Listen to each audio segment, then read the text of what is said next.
Méditons avec la communauté des disciples du Christ vivant en ce mercredi 19 avril 2023, deuxième semaine du temps pascal, année liturgique A.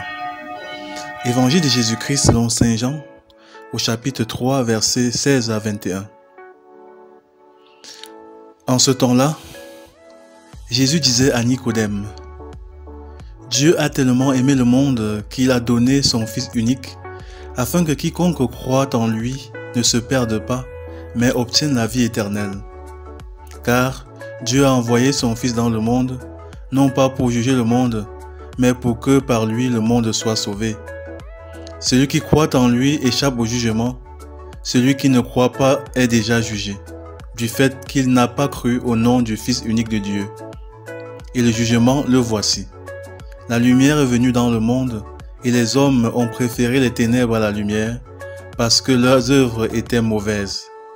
Celui qui fait le mal déteste la lumière, il ne vient pas à la lumière, de peur que ses œuvres ne soient dénoncées, mais celui qui fait la vérité vient à la lumière, pour qu'il soit manifeste que ses œuvres ont été accomplies en union avec Dieu.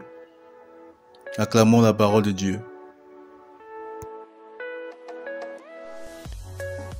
Méditation. Frères et sœurs dans le Seigneur, gloire à notre Sauveur Jésus-Christ. Alors que nous continuons à nous réjouir de la résurrection de celui qui a donné sa vie pour que nous soyons sauvés, le texte de l'Évangile aujourd'hui nous invite à deux attitudes, la contemplation et l'évaluation. Il commence par ce verset qui résume le message de la bonne nouvelle. Dieu a tellement aimé le monde qu'il a donné son Fils unique, afin que quiconque croit en lui ne se perde pas, mais obtienne la vie éternelle. Dieu a tellement aimé le monde qu'il a donné son Fils unique. Arrêtons-nous un instant sur ces mots pour savourer l'amour sans borne de Dieu pour nous. Cet amour à cause duquel il n'a pas épargné son Fils unique, car son cœur était totalement tourné vers notre salut. Contemplons cet amour salvateur qui ne juge pas, mais qui pardonne et relève. Dieu m'aime, il t'aime, il aime chaque personne et fait tout pour notre bien. En sommes-nous conscients au quotidien? Acceptons-nous cet amour inconditionnel qu'il a pour chacun de nous? Comme réponse, il ne suffit pas de dire oui, car la suite de ce verset dit « Afin que quiconque croit en lui ne se perde pas, mais obtienne la vie éternelle. » Donc, si nous croyons que Dieu nous aime, si nous acceptons qu'il a donné son Fils pour nous, cela nous aide à rester sur le droit chemin pour ne pas nous perdre. Cela signifie qu'il s'agit beaucoup plus d'une façon de faire et d'être. Car dans notre société actuelle, on peut se perdre dans tellement de choses. L'alcool, le sexe, les cercles exotériques, la recherche de la richesse et du pouvoir, les jeux de hasard, la vie virtuelle sur les réseaux sociaux, la mode et bien d'autres. Mais quand nous sommes conscients de l'immensité de l'amour de Dieu pour nous, nous faisons tout pour lui plaire. Et c'est en le faisant que nous entrons dans la vie guidée par la lumière. Ainsi, la lumière et les ténèbres dont parle le texte font référence à plus qu'un état physique des choses. Il s'agit de la situation de notre être. Celui qui vit dans la lumière, c'est celui dont la foi se traduit dans les actions. Il vit dans la transparence.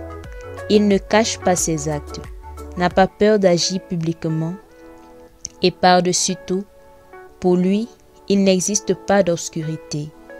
Car peu importe qu'il fasse jour ou nuit, ses actions restent les mêmes, car il est continuellement éclairé par la lumière du Christ. Par contre, celui qui est ténèbre pose de mauvaises actions, aime agir en cachette. Qu'il fasse nuit ou jour, il est dans les ténèbres, car son cœur n'a pas accueilli la lumière du Christ. Aujourd'hui, chacun de nous est appelé à se demander jusqu'à quel point il est conscient de l'amour de Dieu pour lui et comment il y répond. Quel est donc l'état de notre cœur, de notre âme? Prions. Père éternel, donne-moi de ne jamais douter de ton immense amour pour moi, mais de toujours me souvenir que c'est aussi pour moi que tu as envoyé ton Fils sauver le monde. Que ma vie tout entière soit une réponse positive à cet amour. Intercession.